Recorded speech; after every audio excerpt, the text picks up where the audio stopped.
Hello साथियों, नमस्कार। कैसे हैं आप सभी? आशा करता हूं आप जहां भी होंगे स्वस्थ होंगे, व्यस्त होंगे और मस्त होंगे।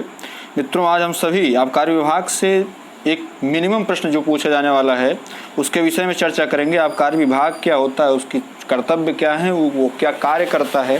क्योंकि यहाँ से हम लोग आबकारी विभाग का इंटरव्यू देने जा रहे हैं तो यहाँ से प्रश्न पूछे जाने की अत्यधिक संभावना है ना। तो इसको हम आज शुरू करते हैं। देखिए मित्र, यदि आपसे पूछा जाए कि इसकी स्थापना कब हुई थी, क्या पूछा जाए? यदि आपसे ये पूछा जाए कि इसकी स्थापना कब हुई थी, ये बड़ा सिंपल प्रश्न बनता है कि ब्रिटिश शासनकाल में यह विभाग 1910 में स्थापित किया गया था। अब यहाँ से ये क्या प्रश्न बन सकता है? यहाँ से प्रश्न ये बन सकता है कि उस वक्त भारत का गवर्नर जनरल कौन था। यदि आप इतिहास के छात्र हैं, है ना, यदि आपने इतिहास पढ़ रखा है तो गवर्नर जनरल आपसे पूछा जा सकता है। क्या पूछा सकता है? गवर्नर जनरल आपसे पूछा जाएगा और आपको बताना होगा तो 1910 में कौन गवर्नर जनरल था, आप जान लीजिएगा। ठीक है, चलिए आगे बढ़ते हैं। तो राम नरेश अग्निहोत्री जी, है ना, क्या है? राम नरेश अग्निहोत्री जी। यहाँ से प्रश्न क्या बनेगा कि आबकारी विभाग के मंत्री कौन है, या आपसे क्या पूछ सकते हैं कि मद्य निषेध विभाग के मंत्री कौन है ना। हमने क्या याद कर रखा? दारू विभाग, मतलब मद्य वाला है, मद्य निषेध की बात तो की नहीं की है। तो मद्य निषेध विभाग के मंत्री कौन है? तो श्री राम नरेश अग्निहोत्री जी हैं। यदि आप इनसे पहले माननीय लगा लेंगे, क्या लगा लेंगे? माननीय लगा लेंगे, माननीय श्री राम नरेश अग्निहोत्री, ये आपका बड़ा ही अच्छा जवाब हो जाएगा। फिर देखिए प्रश्न क्या बनता है कि आबकारी विभाग का मुख्यालय प्रयागराज में स्थित। आपसे पूछ सकता है कि भाई ये बताइए, आबकारी विभाग का आप इंटरव्यू देने आए हैं तो आबकारी विभाग का मुख्यालय कहाँ स्थित है? तो आप क्या बताएंगे? प्रयागराज बताएंगे। बात क्लियर है मेरे भाई? तो यहाँ से ये इतना प्रश्न बन सकता है। यदि आप इतिहास के छात्र हैं तो जरूर गवर्नर जनरल जान लीजिएगा कौन है। 1909 में मार्लियामेंटो एक्ट आया था ना, तो वहीं से चीजें आप उठा लेंगे, वो है ना।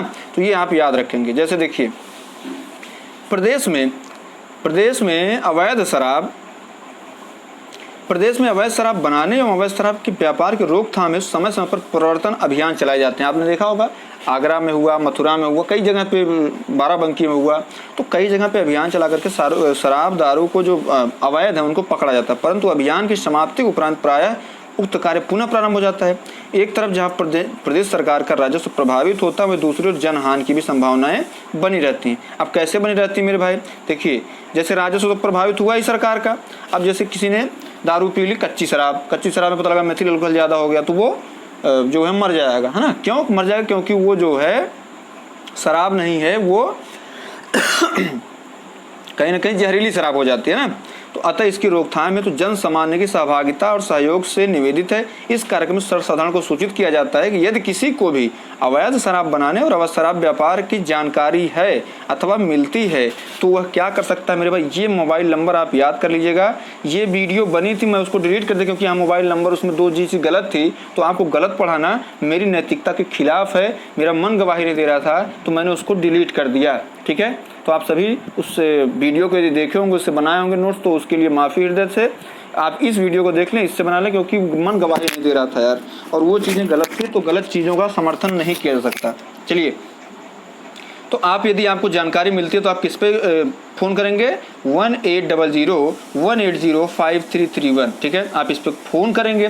यदि आपको व्हाट्सएप करना है तो आप इस पे व्हाट्सएप करेंगे। और यदि आपको किस पे 9554482300, ये उत्तर प्रदेश का है, यहाँ पे आप व्हाट्सएप कर देंगे। ठीक है, और माध्यम से, अथवा आप ईमेल भी कर सकते हैं। किस पे? upexcise17@gmail.com पर। तो यहाँ से प्रश्न क्या बन सकता है? मान लीजिए आप क्या हैं?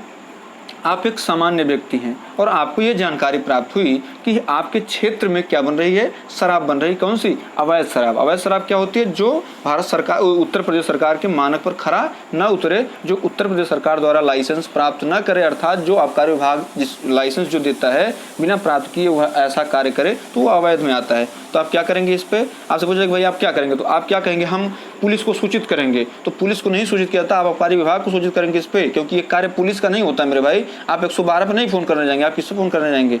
1800-180-5331 पे। ठीक है, ये आप किस पे कॉल करें? 9554 48 2300 पर कॉल करेंगे। फिर अथवा या आप यूपी एक्साइज 17 पर निसंकोच भेज सकते हैं। आपका नाम पता गुप्त रखा जाएगा। सूचना भेजते समय आपको ध्यान क्या रखना, मान लीजिए ये पूछा जाए कि आप भेज तो दिए लेकिन भेजेंगे क्या क्या आप उसमें, तो आप क्या भेजेंगे, जनपद, किस जनपद के हैं, तहसील, ग्राम एवं स्थान का नाम, जैसे मान लीजिए ग्राम या स्थान जैसे कोई है जहां अवैध निष्कर्षण व्यापार हो रहा है, व्यक्ति या व्यक्तियों के नाम जो अवैध कार्य में शामिल हैं, उनकी मकान या वाहन संख्या भी यदि आपको मिले तो आप भेज देंगे, तो उससे बड़ी आसानी हो जाएगी। ठीक है।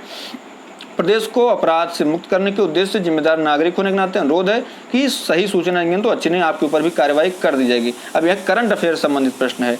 क्या करंट अफेयर संबंधित प्रश्न है कि आबकारी विभाग की ग्रेन बेस्ड से उत्पादित लीकर वही शराब की कानपुर व उत्तर प्रदेश की पहली फैक्ट्री, कौन सी पहली फैक्ट्री बनी है आपसे पूछा सकता है। आरती डिस्टिलरी कहाँ बनी है, रनिया कानपुर में बनी है। ठीक है, रनिया कानपुर में बनी है। उत्तर प्रदेश के लिए गौरव की बात बताई गई है। क्यों भाई, क्योंकि रनिया में जो स्थापित डिस्टिलरी है, कौन सी डिस्टिलरी, आरती डिस्टिलरी, वो क्या है, स्थापित हो रही डिस्टिलरी समूह, पूरे भारतवर्ष की सबसे लार्जेस्ट ग्रेन बेस्ड डिस्टिलरी बनने जा रही है, पूरे भारत की सबसे बड़ी लार्जेस्ट ग्रेन डिस्टिलरी। इसमें 1,25,000 लीटर प्रतिदिन शराब का उत्पादन किया जाएगा। सोचिए आप, 1,25,000 लीटर प्रतिदिन इसका उत्पादन किया जाएगा। तो आप सभी इसको जरूर याद कर लीजिएगा। ठीक है, आपको वहाँ से क्या याद करना है, आप सबसे पहले मोबाइल नंबर याद कर लेंगे, जो वो चीज़ें हैं याद कर लेंगे, और ये सारी चीज़ें लगी रहेंगी। ठीक है, तो आप सभी से जो निवेदन मेरा है कि आप वीडियो को देखें, लाइक शेयर और सब्सक्राइब जरूर कर दें मेरे भाई। ठीक है, तो अब ये वीडियो यहीं तक, अगली वीडियो में फिर जो नई आबकारी नीति आई उससे संबंधित वीडियो डालूंगा, और फिर उसके बाद संविधान, इतिहास, भूगोल, ये सारी वीडियोस पढ़ते रहेंगे। धन्यवाद भाई।